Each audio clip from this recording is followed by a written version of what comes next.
I just want to say that as we get into some questions and things, we read a lot, and it's like we get to have you around the sage table, if you're an author, and we've just been really enjoying it. So that isn't, I will tell you, that isn't true for every book. We stick within the nonfiction business genre for the most part, and some of those can be dry stuff, but we really enjoyed this. So Good. thanks in advance. I know we haven't even started the conversation, but thanks for what we've gotten out of it so far. Excellent. That's great. I hope you will post a review on Amazon afterwards. No problem at all, and we'll direct good. people straight to annlatham.com and to your books. And I'm not going to give you a formal intro, because one of the things we aim to do is to wade in conversationally. Having said that, you have I just told you that it's like we've had Ann Latham at the table, and you've given us kind of virtual scolding through this book on one or two ways that we run these conversations. So I was thinking, I should say, hey, do you want to go first, or should I? That was one thing I was thinking about saying. And then another one, I thought, we could go in softly. But how about I try this? You can see if we've been good students. At the end of this 1 hour with you, really what we want is cuttable, quotable clips where you distill down a handful of ideas and we can share them on YouTube. That's really what we want to walk away with. And that's what you're telling me, not what you're going to say on the. No, I'm not going to say that. I mean, it's whether that's a shameful truth or not. I'm just proving to you that we've actually read the book and internalized some of the messages. That's good. Yeah, that's great. I hope that's exactly what comes about.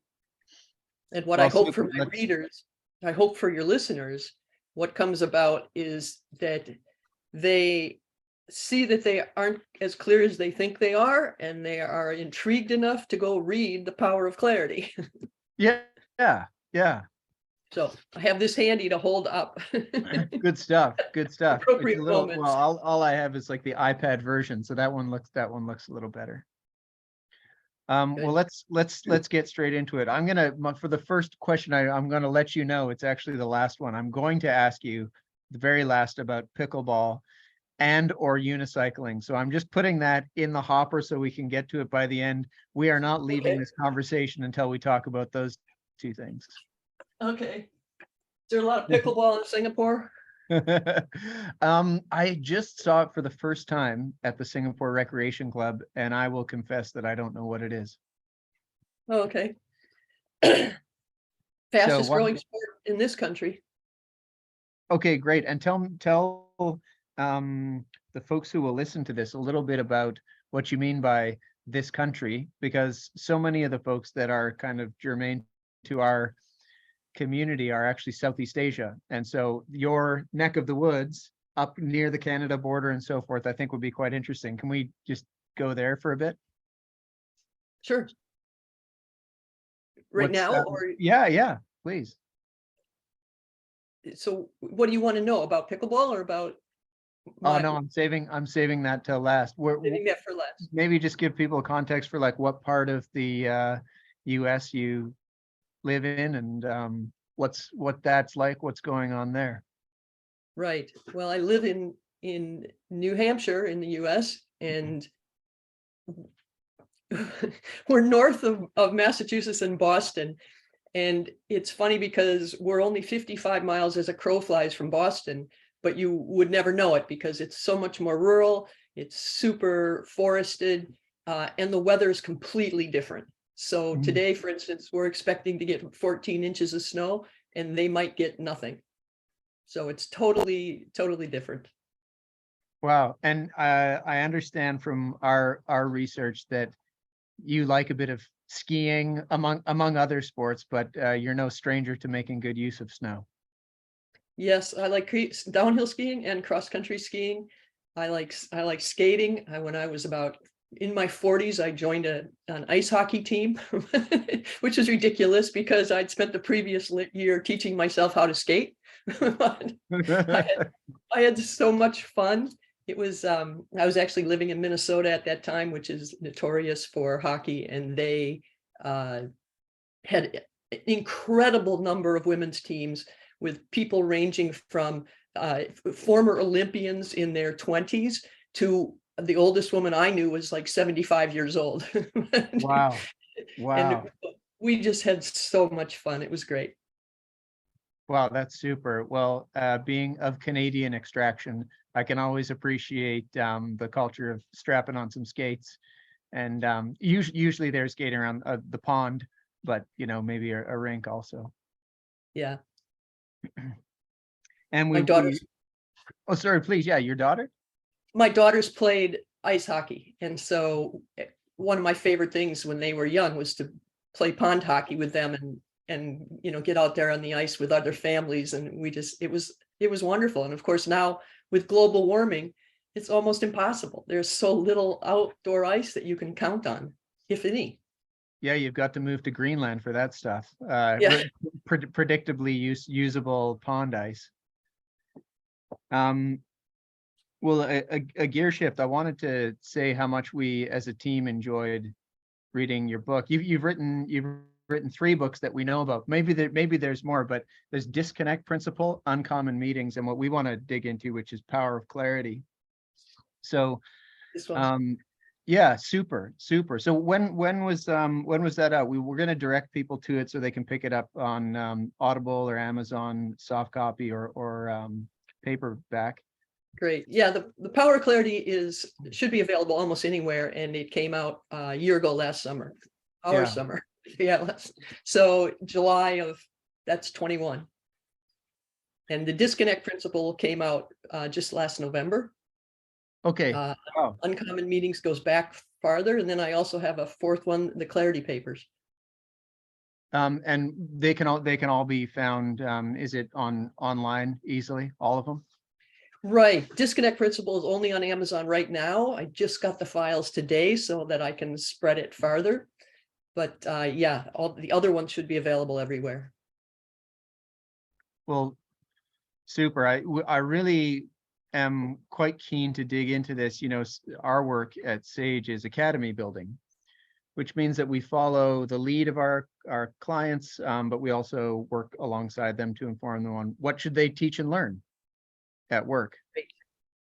It was just remarkable how many of the ideas and lessons that you're covering show up across a cross-cut of different topics that people want to teach and learn or are prioritizing as teaching and learning, whether those are related to leadership or productivity. The concepts you're dealing with in Clarity appear all over the place. So I really want to unearth some of those through this conversation. But one of the first things you say is that clarity, this word itself, actually is subject to disclarity. So can I just give you a platform to say, what do you mean? What is that word? Let's try to pin it down. Right. Well, the word clarity is so incredibly unclear. It's just ironic. But when you think about clarity, we always talk as if we're just a little unclear. We're, a nudge towards something else will make things clear. And that, just a little less confusing, a little more clarity would be great. And there's no scale there. There's no way of understanding how unclear we are. We have more shared vocabulary to talk about the temperature of soup than about levels of clarity. I mean, you can talk about it being warm or cold. You can go the other direction to it being, nice and warm or hot or scalding. And we got all these words and we understand what they mean. But with clarity, it's a little unclear. So I created the continuum. I said, we need a continuum here. We need a spectrum. And I coined the term disclarity for the end of the spectrum where there's no clarity, because I got so tired of typing lack of clarity all the time. Yeah. And then since people think they are clearer than they really are, I said the other end of the spectrum is called uncommon clarity. So let's put uncommon clarity way out there on one end and disclarity, the complete lack of clarity, on the other end. And like I say, people think they're clearer than they are, but we're floating around in the middle out there somewhere. But to me, clarity is knowing exactly what you're trying to accomplish, how you're going to get there, with whom you must work to get there, or what other resources you need, and having that ability to focus so you can get it done. And that focus includes, no interruptions, but also things at your fingertips, so you can dive in and cruise with confidence and get accomplished whatever it is you need to accomplish. And that clarity can happen on a small basis when I'm sitting at my desk. What am I going to get done in the next half an hour? Or it can be applied to a corporation in terms of, well, what's going to be different at the end of this year. Yeah. You set up there's I would say maybe half a dozen times in this manuscript where you do, if you'll allow me, something like an audit of the costs of disclarity. That's the way I thought about it. Yeah, and a few of those made me laugh because they're quite aggressive. So it's a real take no prisoners run that you go on a few of those moments where you count up the costs of disclarity. Right. So Yeah. I really was keen to ask you about that. That must be something that you've done with your clients, with people to whom you speak and to whom you consult. How do people take that when you when you enumerate not only the immediate costs but all these derivative costs of disclarity? Yeah. Well, initially they're shocked, and then they smile and realize, yeah, this is true, and they realize, yeah, the cost. So when I think you're probably thinking of the graphic in there, or there's a couple graphics, but one is an invoice that you would send to your customer, and it Yes. would delineate, specifically how many hours you spent in meetings and how much time you spent chasing parts or chasing approvals, or how much time you spent second guessing your decisions, and trying to add all those up and saying, if you literally sent that to a customer and asked them to pay for that, you'd be, just laughed out of business. No one wants to pay for that kind of stuff. But when we think about, an incident that goes badly because of a lack of clarity, we tend to just think in terms of wasted time, and sometimes getting the wrong results too, although sometimes it's literally just wasting time. But when you think about the other dimensions of that, it includes things like the fact that someone, did their best and yet got slapped down, and it damages their self-confidence. It damages their relationship with their boss. It oftentimes destroys their relationship with their team because they got their team involved in the wrong thing, working on the wrong thing for a while, and then the team sees their work go into the trash. And so you look at the emotional costs, you look at the damage to relationships, you look at the wasted time, you look at the missing the mark, and of course the opportunity costs of what you could have been doing instead. So yeah, there's a lot of dimensions that you can add up and understand that the true cost of clarity is far greater than, oh, we just didn't, there was a little confusion and we didn't do things as fast as we could. So the cost is huge. There are these key words that you pick up on, and they're surprising because they're not like big, evil, horrible words. They're actually really common, what seem like very friendly words. I'll rattle off a couple here, and I just want you to speak honestly to them, like review, discuss, brainstorm, look into. You really raise these as like, this is dangerous stuff. Right. Report, share, update. Report, yes. These are words that are on our agendas. And it was a number of years ago, probably 2 decades ago now, that people said, well, you have to have an agenda for a meeting. You can't have a meeting unless there's an agenda. I'm not going unless there's an agenda. But all that did is create this proliferation of terrible agendas that were filled with these words you're talking about.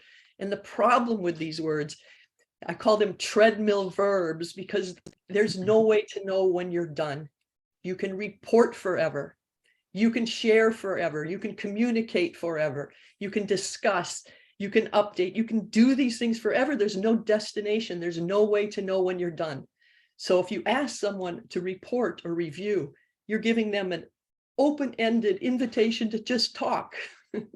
But this is how we run our meetings, with words like report and review and communicate. And it's a waste of time. There is one that I think people will care about, and I'd encourage them to dig into this particular section of the book. But you talk about listing, and listing isn't quite, it's neither fish nor fowl. It isn't a really clear, like, hey, look, you just show up, there's a list, you're done. Because sometimes that can go on and on as well. And I was looking forward to the conversation so that I could ask you more about listing. So is this a treadmill verb, or is this are we safer with list making? So, okay, great. So to me, if you're going into a meeting, or if you're doing anything where you want to move a project forward, other than actually, creating your deliverable or something, if you're trying to move something forward, there's only a few what I call destination verbs that actually unleash next steps. And one of those is list. So to me, list is a good verb because as long as you're listing something specific and useful. Because in general, when you make a list, you know when you're done because you've put everything you can think of on the list. But the list is an interesting destination verb because it's only of value if it contributes to the most important destination verbs. Number one being decide. When we make decisions, we've removed the fork in the road. We've unleashed next steps. We've accomplished something tangible and concrete that moves things forwards. But when you make a decision, if you follow any kind of disciplined process, you undoubtedly need lists. You need a list of the objectives, those decision criteria, the constraints, the things that are going to guide that decision. You also need a list of alternatives. What are our options here? You ought to be creating a list of risks. Okay, what could go wrong? So these lists are essential to making a smart decision. Now, don't go off and just make lists because I said a list is a good thing to have. It needs to be an input to a decision, a plan, or a problem resolution. And those are the resolve and plan and decide are three of the most important verbs, destination verbs, not treadmill verbs, that will help you ensure that you make progress. Okay, so here's something that I think I couldn't quite sort out, and we needed to have the live conversation to sort out. When you work with clients on this basis, organizations, individuals, sometimes very senior individuals, sometimes teams, and they move from disclarity to uncommon clarity. At least they move somewhere along that spectrum in the direction you're hoping they will, not the opposite direction. Are they moving because they've cottoned onto a fresh idea or set of ideas, or are they moving because they've inculcated some new behavior? Well, that's an interesting question. I think it's both. Okay. But first of all, there's two wings to my consulting. When I first started consulting and I named my company Uncommon Clarity, I've set out to create clarity and discovered that no one buys clarity because they don't really know what it is. There's no urgency there. What they want is strategy and effective teams, other things. So I end up bringing my clarity to those situations and moving them along. They are often stunned by how quickly things move forward and they don't see how I'm doing it, but it's because I'm creating clarity. More recently, having written 4 books and 600 articles about clarity, I am now able to teach people to create clarity, and that's my goal. And so it's teaching people to fish or taking them fishing. Was that whatever that one goes. Giving a man a fish. There you go. Yeah. There you go. Giving a man a fish and teaching him how to fish, taking him fishing. So it's taking him ice fishing in your part of your neck of the woods. Exactly. So yeah, I mean, people that are coming along are learning these new ideas, seeing how unclear they were before, and changing their behavior so that they can move things forward more quickly without me.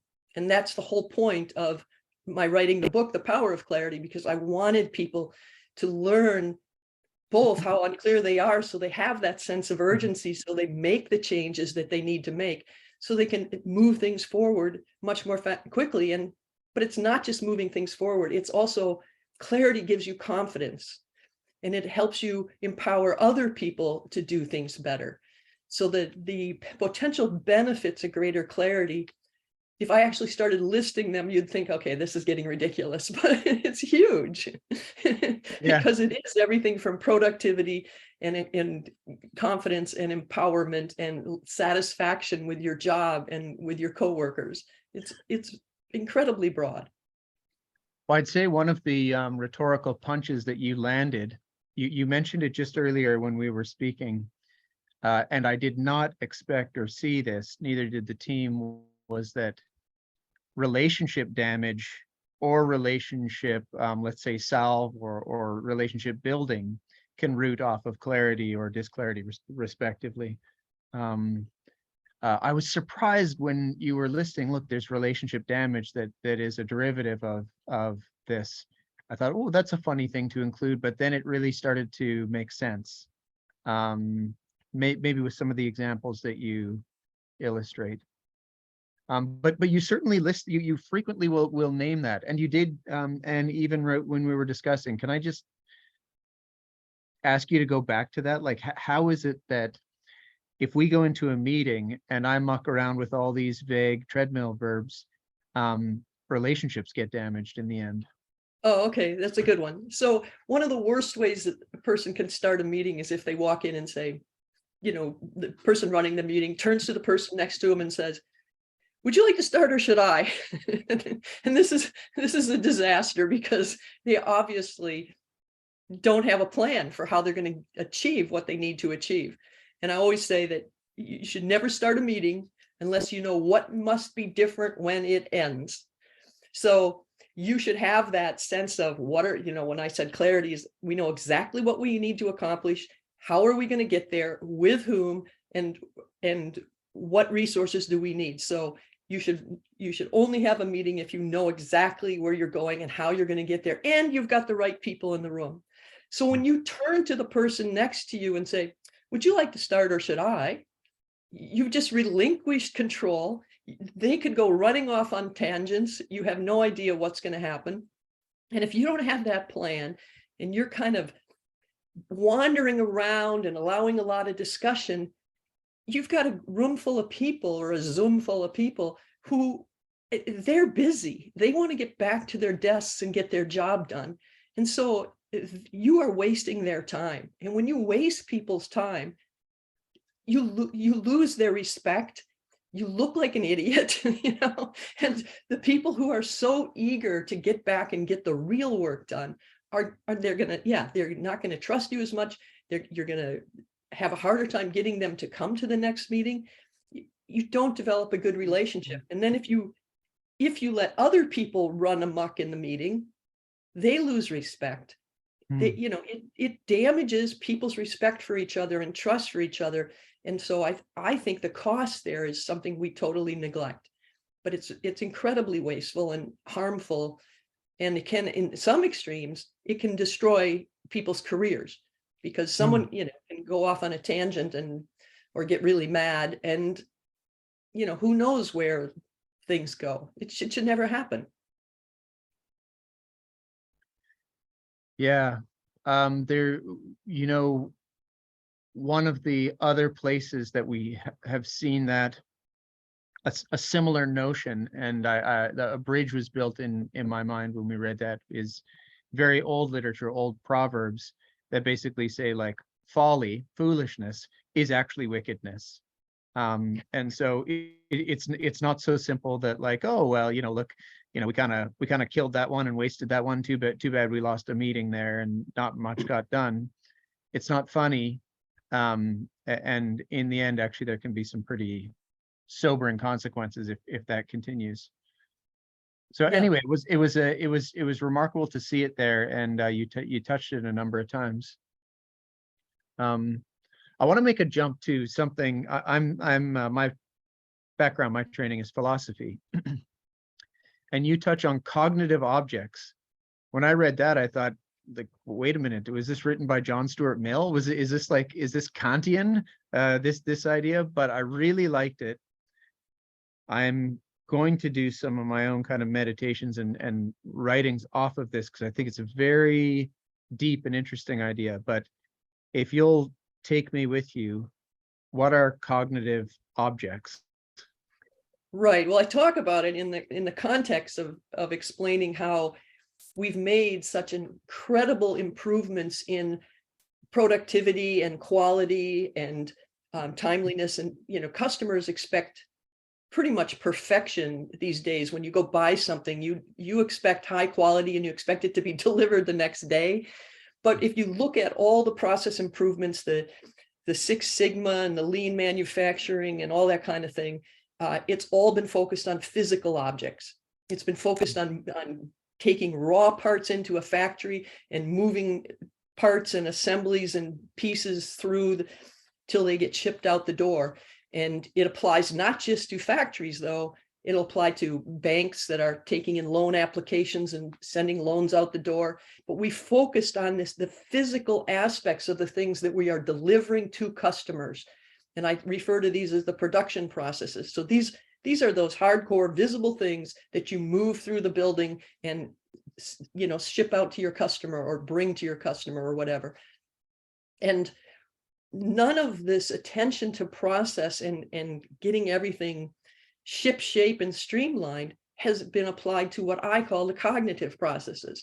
And to me, these are our decisions, our plans, our ideas, our strategies.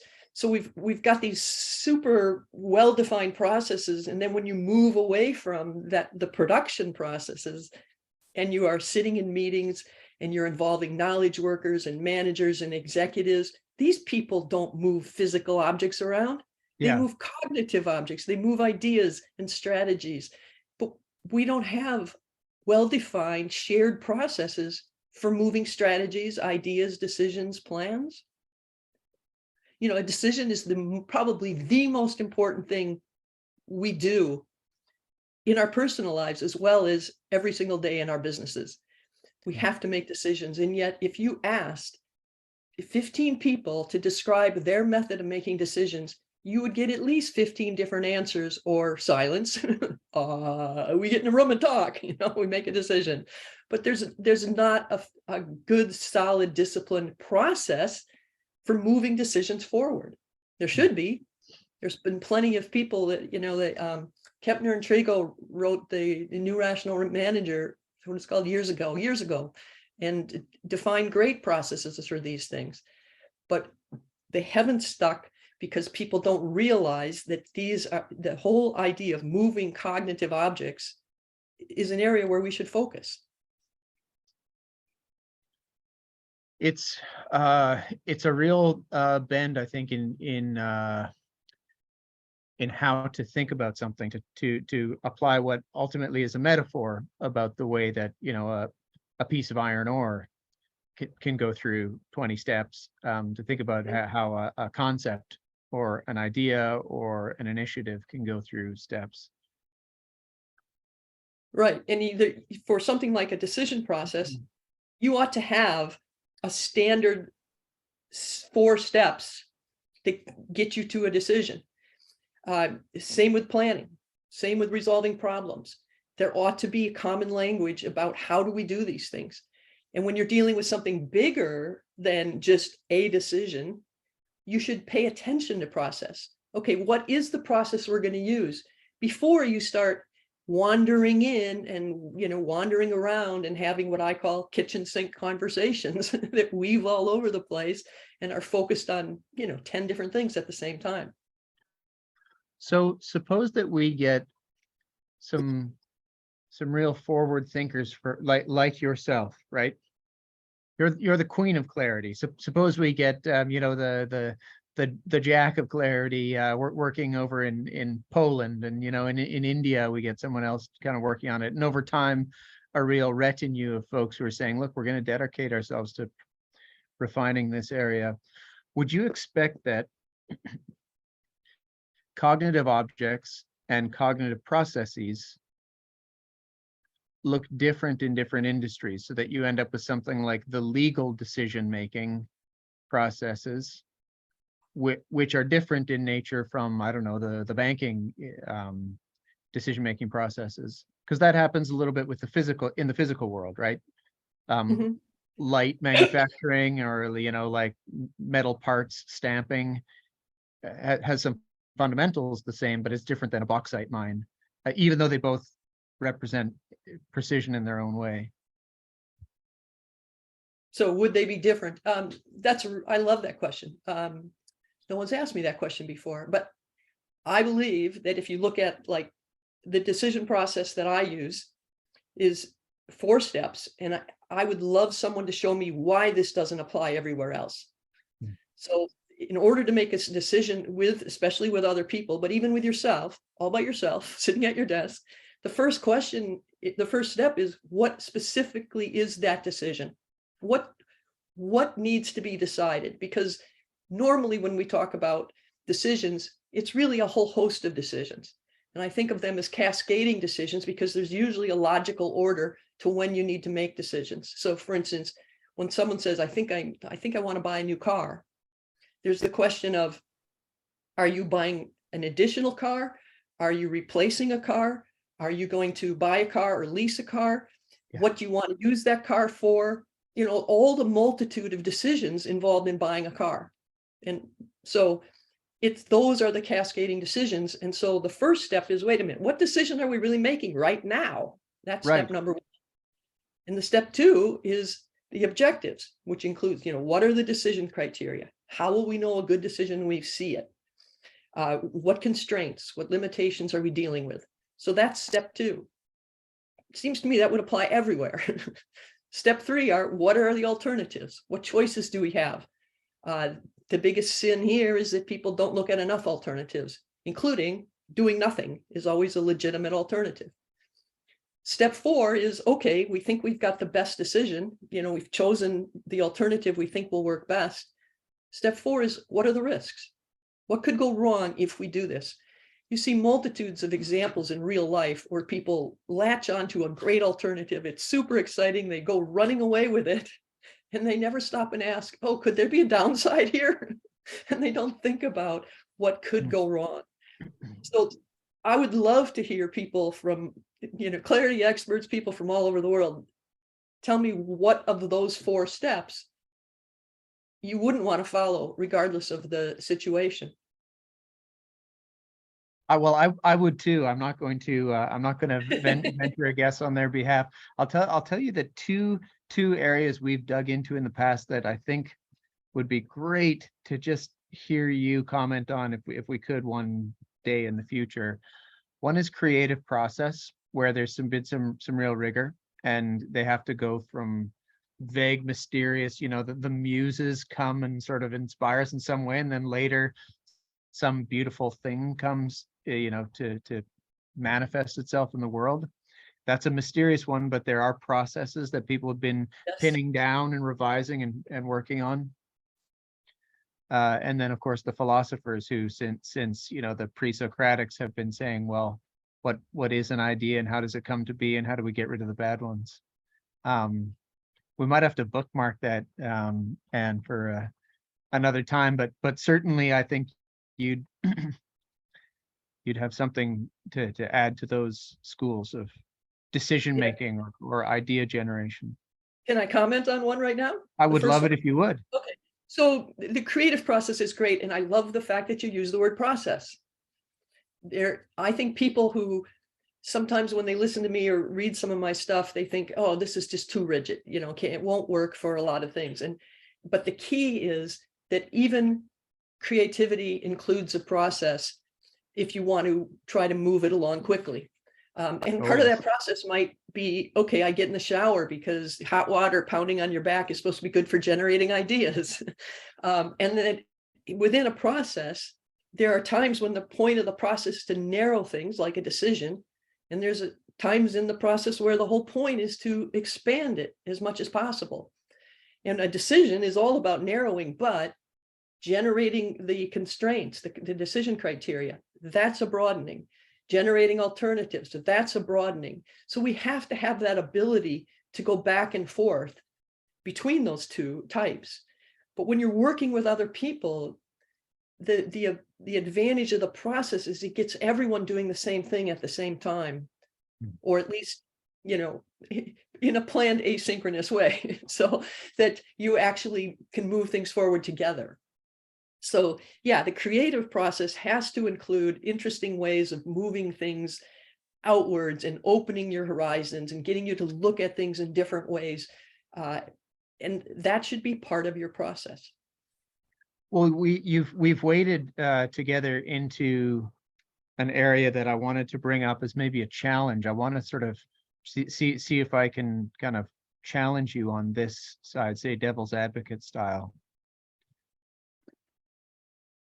You make a great case for the problems, the multiple problems of disclarity. You make a great case for the benefits of clarity and where it can be driven.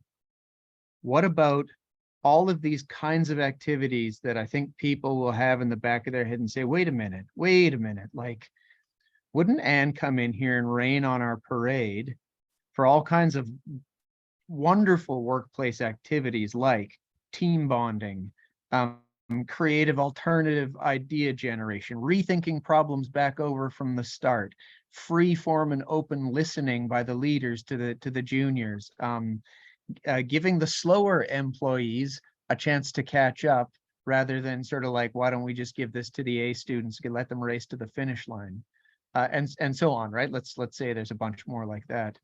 Oh yeah. Oh God, I wish I had an hour. Yeah, well, this is huge. But let's just take the first one. You talk about team bonding. This is a favorite of mine. I've had people call me and you know, they're wondering if they should hire me, and I'm asking them questions. You know, what are you trying to accomplish? What needs to be different when we're done?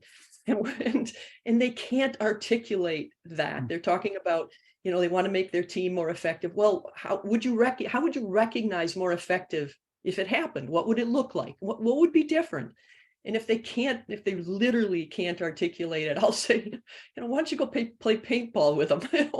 I can't help you. But when I work with clients, and I've had, for instance, I can remember one situation where it was 3 nonprofits in 3 adjacent towns that were trying to figure out if they could collaborate. And so we had representatives from each of the 3 and general community representatives in this room together, and they were just like tooth and nail, you know. There was no trust. Each one was sure the other was going to take them over and destroy them. You know, it was just awful to start with. And actually I came in and you know, to have this first vetting meeting with them before I was hired. And we went around, I had them go around the room and tell me what they were worried about. It was just like unbelievable. And then when I left the room, as I'm walking down the hallway, I heard them screaming at each other. I said, okay, this is going to be fun. But by the time I was through with them, we had unanimous agreement on a plan for collaborating that was, you know, revolutionary for them, for all of them. And it was completely unanimous. And people commented afterwards and said, you know, we never did any team building activities. We didn't do anything to bond, but this is the best team I've ever been on.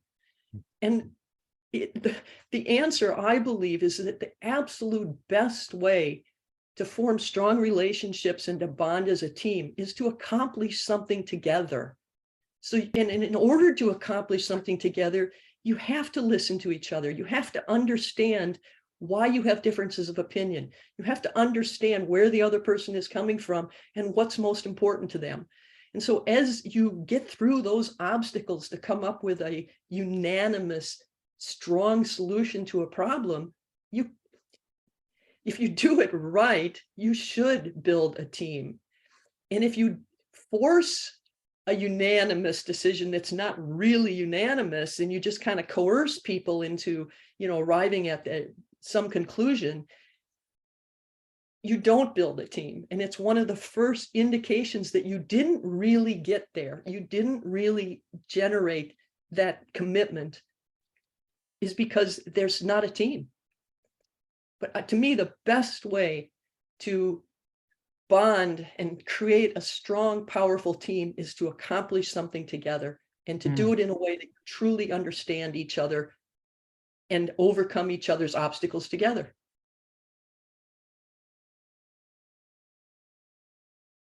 Wow. I think we're going to have to contemplate that. As soon as you say it, it strikes me as quite true. But I think the idea of like many an organization wants their people to bond together better, and making the jump from like that to just accomplishing something challenging to being the place where that bonding will happen. Well, I Very talk a lot in the constructive. book about how to delegate and the importance of delegation. And I don't know if we have time to go into that here, but We have to. We have to. we have to. Okay, so I'll tell you why. I tell you why. And I should thank you. I just so anybody knows, Anne isn't reading my question list. We don't give it out ahead of time, but you're walking one after another into the key topics I want to touch on. And excellent. the reason that we have to is three Sage clients have been working on the concept of delegation. Like what is it? How's it done? How do we screw it up, etc. And what we had arrived at in our studies and work for them to draft and write curriculum was beautifully aligned with the ideas that you share. That's why we have to. So over to you. Okay, so to me, the keys to delegation are very much tied to process clarity and mutual respect. So what traditionally happens with delegation is people have a task and they're kind of going, do I trust this person to do it? Do I, and then they battle with themselves about whether do I throw it over the wall and cross my fingers and hope it comes out right? Or do I micromanage them? And if you step back and say, okay, this is about the process, not about the person, and I respect this employee, otherwise I shouldn't be working with them, so we've developed a good relationship. So if you think about what is the process that needs to take place for this project or this task to be completed, and you might not know what it is, you might have to talk to this employees and ask them, how do you see this process? How do you see this shaking out to get to what we need to accomplish? Of course, it starts with making sure that you're both on the same page as to what will be different when we're done. How will we know we've accomplished whatever needs to be accomplished? So if the end result is clear, and then you look at, well, what is the process that's going to get us there? And you as the manager may declare that process, or you may ask the employee to say, what's that process? And there could be some back and forth. And how do I say it? To me, the key here is when you go back and forth depends on the kind of employee you're dealing with.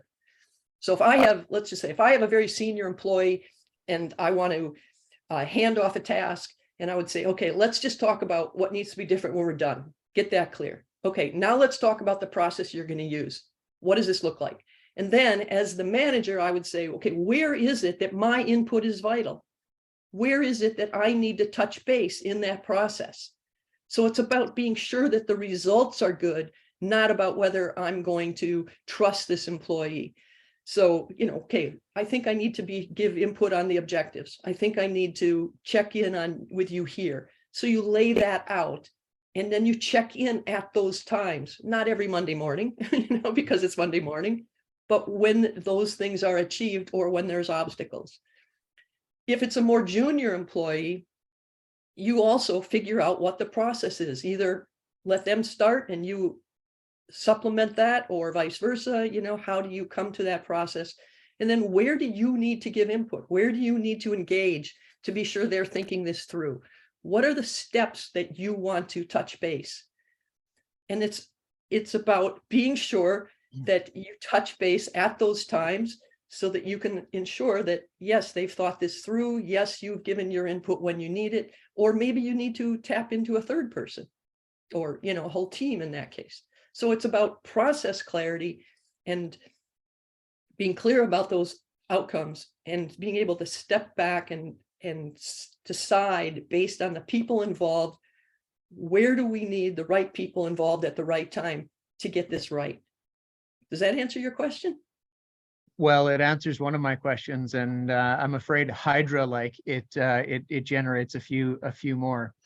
If you'll indulge me, one of the questions that I don't know that we or any of our clients have handled satisfactorily is in a delegation, maybe a good delegation, there's a transfer of authority, where the person who was holding, say, the task or the responsibility now gives not only the expectation that it will be done by somebody else, but also the authority to go ahead and get it done, so they don't have to go running back.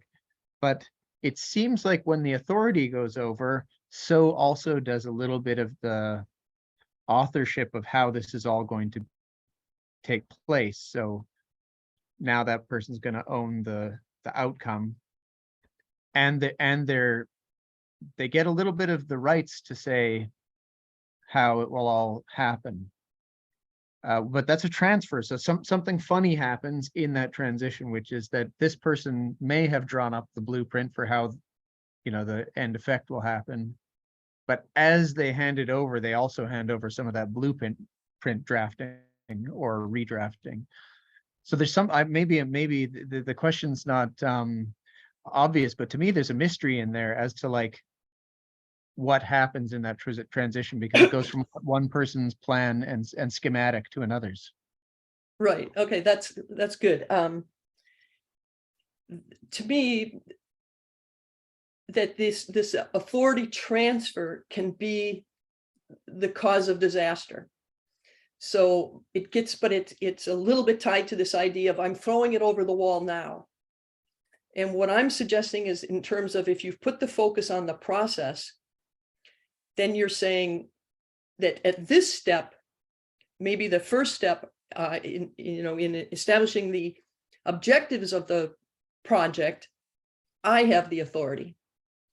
Then we'll use the framework for decision making. So I have the authority on the objectives as the boss, but when it comes to alternatives, you have the authority because you're the technical expert. You go off and generate all the alternatives you can come up with.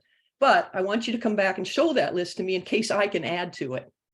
But then maybe when you get to the next step, which is, okay, now that you've picked what you think is the best alternative, and we're on to the step where we're looking at risks, maybe the authority comes back to me and I say, okay, now convince me that this is the best alternative, and by talking to me about the risks, the downside. So if you just think in terms of handing it off completely, you don't have that chance to interact in a sensible way where you involve the right people at the right time. And it might just, maybe the risks, maybe this is when you bring in the implementation team and say, okay, what do you guys think of this? What's going to make it hard to implement this? What do you see as the risks? So I think that if you have a senior employee and a familiar kind of situation, you may, say, okay, this is complete authority transfer. It's all yours, baby. Get it right. That's an option too, but it should be a conscious decision. I think back when I was a manager before I started my company, and I had an employee, and I was trying to hand off to him responsibility for a software project. And he kept coming back to me and saying, okay, this is what I'm doing. Is this good enough? And he wanted me basically to approve his work. And I would look at it and I go, no, I don't think you've thought this through. This is a problem. You need to go back and get this, rethink this. And after several iterations where he brought me incomplete work, basically shoddy work, and thought I would say, oh yeah, this is great. He said, I think this is your baby and you won't let it go.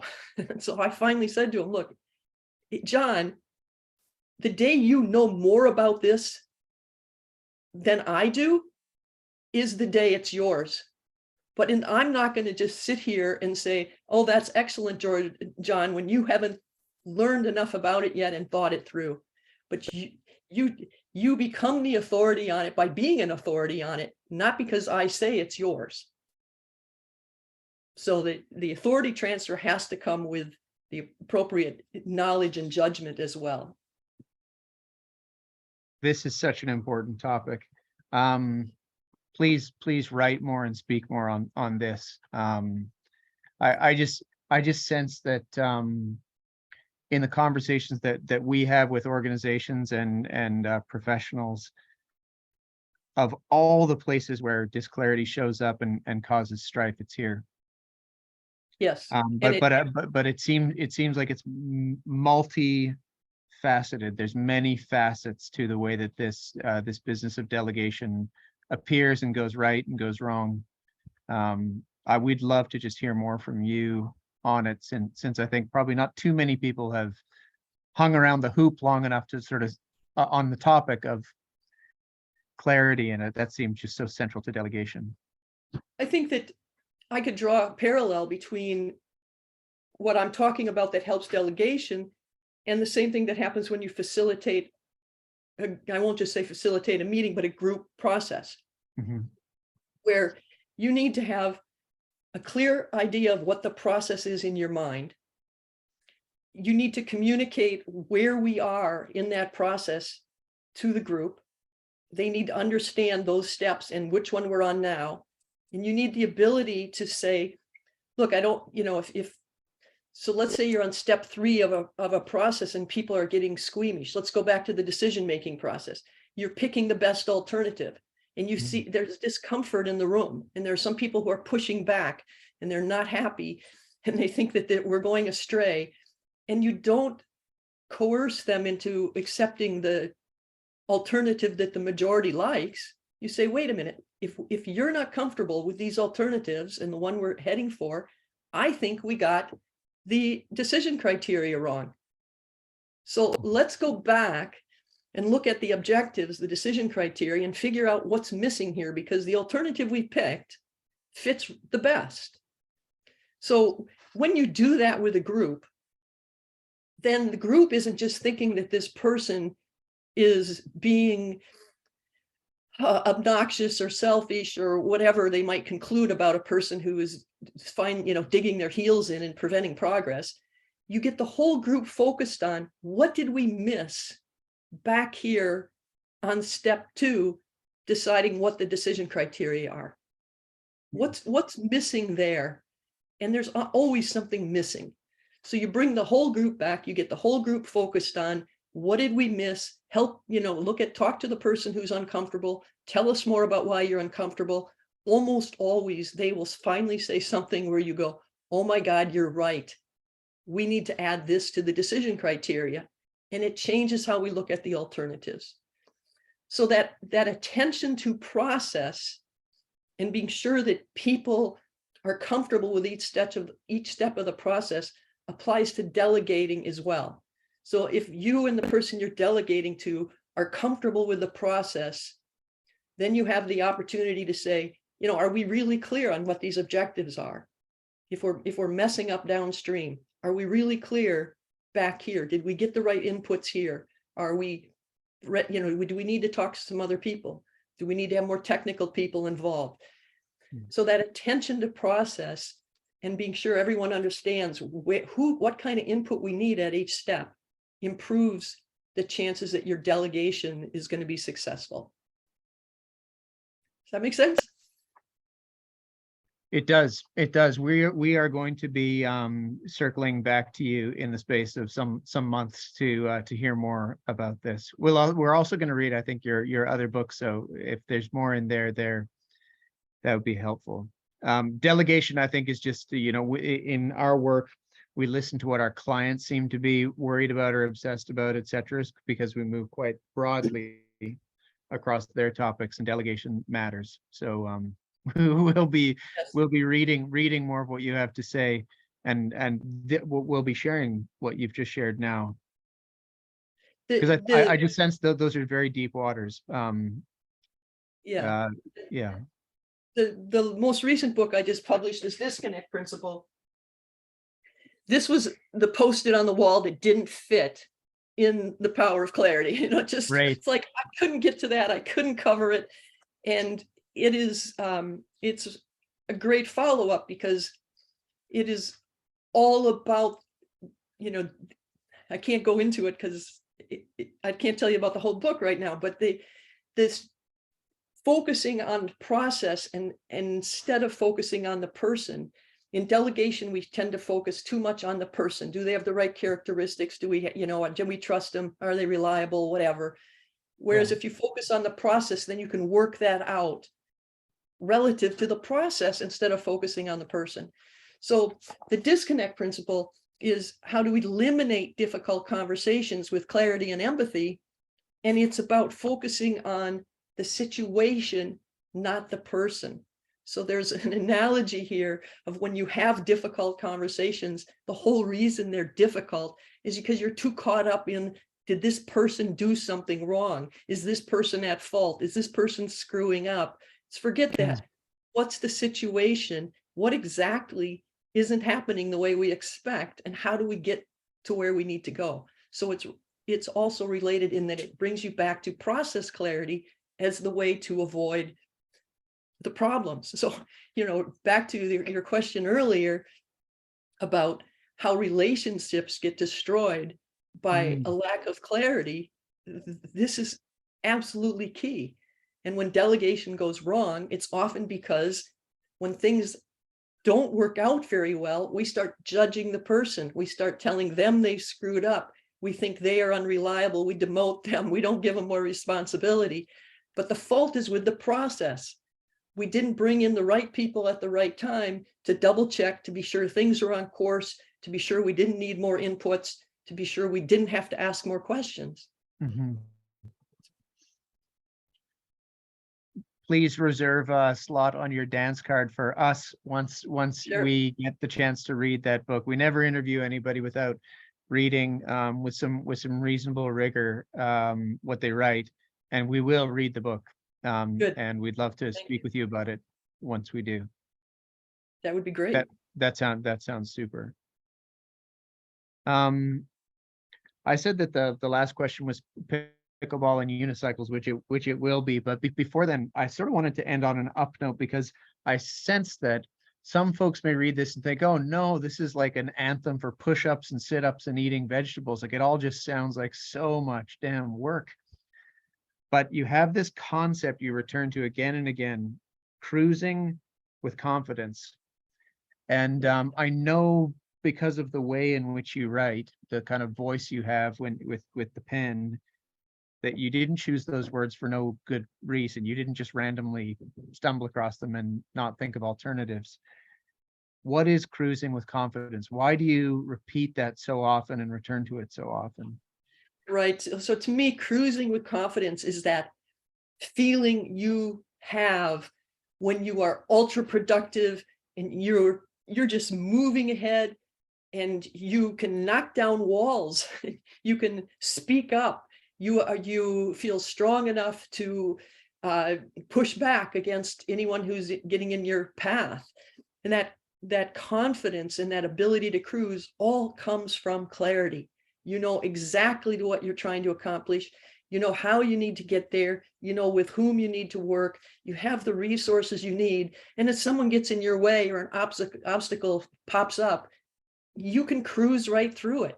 But it's that feeling we all have of being ultra productive, strong, confident, man. We feel good because we're moving forward.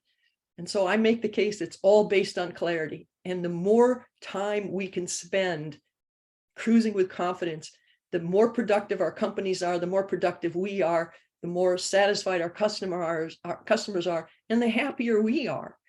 So that ability to create that clarity in the moment that lets everyone cruise with confidence is so incredibly powerful and important and rare. So let's make it happen. Yeah. Yeah. Well, I think for our folks, we were all at least able to like think to some moment where we knew what you were talking about. And it's like it's a real sunshiny place to go to, even if maybe you're not there on certain aspects. Well, and you said you think people will feel like that this is all about push-ups and the calisthenics and stuff. And I think one thing I would say to make you feel better about that is that when you read my book, The Power of Clarity, you find lots of very specific little tips that you can start applying immediately that will move things in the direction of greater clarity.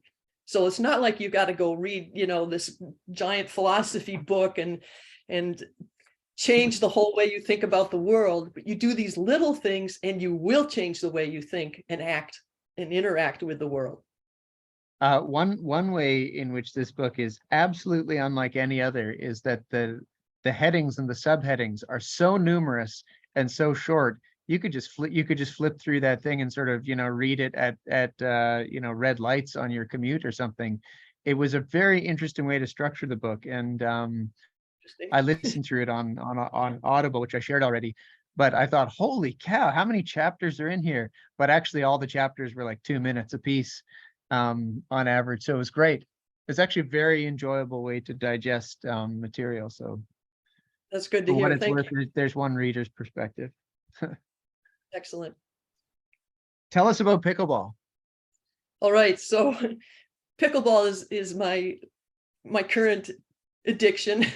Yeah. Pickleball is the fastest growing sport in the United States. I don't know how true that is worldwide, but it is growing incredibly fast. It's a cross between maybe tennis and table tennis and badminton. It's played on a court more the size of badminton court. Mhm. You use a paddle that's more like a ping pong paddle. It's a hard, smaller paddle, and you play with a ball that's a plastic ball with holes in it. It's like a wiffle ball. And Okay. we usually play doubles. Part of the reason it is so popular is that because as we age, we maybe can't run the full width and length of a tennis court and play singles, but suddenly you can get on a pickleball court and cover the court really well. So it started out, I think, with a lot of older people playing it, but it has moved down into young folk are playing it, and now it's also become a professional sport. But it's fast and it's fun. It's very social. So it doesn't have any of the kind of, I don't want to insult the tennis players, but there's no stuffiness that connected with it. You tend to go to the courts and That's it, and you've done it. You're going to get the hate mail now. I'm going to get the hate mail, but people in pickleball, you just circulate, you mix it up. So you play with a different partner and different opponents every game. And it's a more, what's the word I want? It's a more forgiving sport than tennis in terms of you can play with people of different abilities a little more readily. Ah, yeah. That really helps make it more sociable. So I played when I was first started, one of the men who was often across the net from me, and this will give it the wrong impression, but he would drive up in his handicapped labeled car, and he was not very mobile, but he had this wingspan that was huge. And he would stand near the net and he would switch the paddle from one hand to the other. Ah, right. So his radius of coverage was amazing. And so we would have great games, and you'd have to put that ball someplace he couldn't get to it to beat him. So anyway, it's a wonderful game.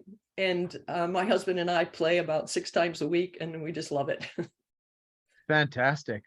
I love it. That sounds great.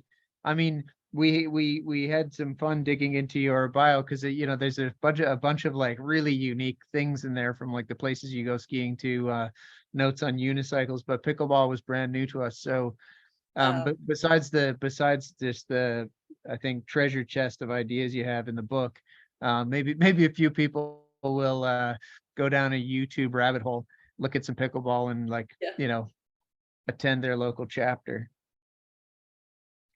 I hope so. And I think we just have to end with thanks to you. It isn't easy to take one's time and really put through the time and the rigor with an editor and so forth and work out your ideas in the way that you have. So that's a tremendous effort. And we haven't seen a book on the topic like this, and we just loved it. So thanks for writing it in the first place. Thanks for Thank giving you. an hour of what we know is a busy schedule to us. And we will certainly follow you with great interest. Thank you very much. Yeah, to me, the power of clarity, it's my legacy. I put everything I could think of well, everything that I needed to tell people about how to create clarity. And it's really my passion, my mission to make the world a clearer place so that everyone can be more productive, more effective, more confident, and able to work better with others. And I think it is so important and such a neglected topic. So I hope everyone will check out the book. I believe they shall. Well, we will once we get the chance, you can maybe see from our environs here, we're in transit. We're working with a client in Bali at the moment. It's not a complaint. We're having a good time, but it good. just means we'll take an extra week before we can publish it to the public. Excellent. Thank you, Well, and have a great day.